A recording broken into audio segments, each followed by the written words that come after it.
कि अगर आप आटे के ऊपर पाबंदी लगाएंगे, हम गैस और बिजली के ऊपर पाबंदी लगाएंगे। और मैं सूबाई हुकूमत को भी कहता हूँ, खैबर पख्तूनख्वा की सूबाई हुकूमत को, कि खैबर पख्तूनख्वा की सूबाई हुकूमत इस मामले को हल करे। उसके बाद हमारा अगला पड़ाव फिर वज़ीर आला हाउस बिठाओ होगा इंशाअल्लाह। अपना हक लेकर रहेंगे, अपना हक छीन कर रहेंगे इंशाअल्लाह।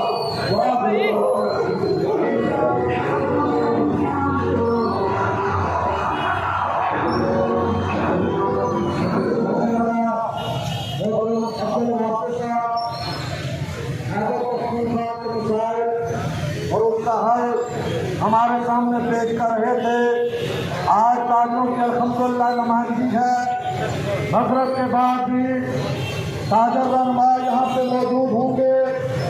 मैं रावलपिंडी बिलखुसूस रावलपिंडी के अवाम और ताजर कराची से यह अपील करूँगा कि आज जोर का जोर मगरिब के बाद इस धरने के अंदर शामिल हो और जनता राम का हिस्सा बने।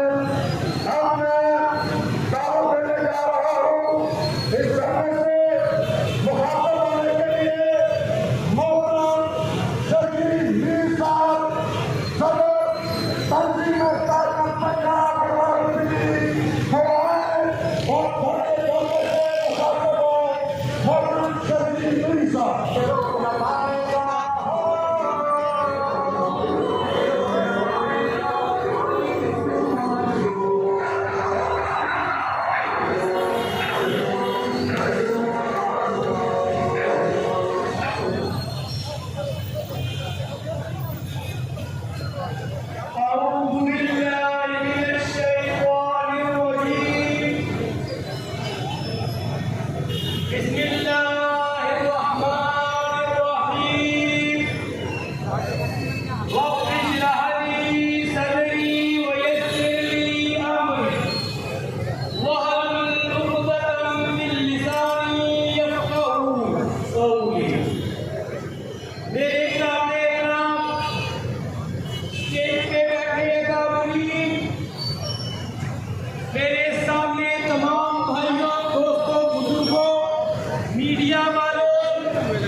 कोई इंतजाम होगा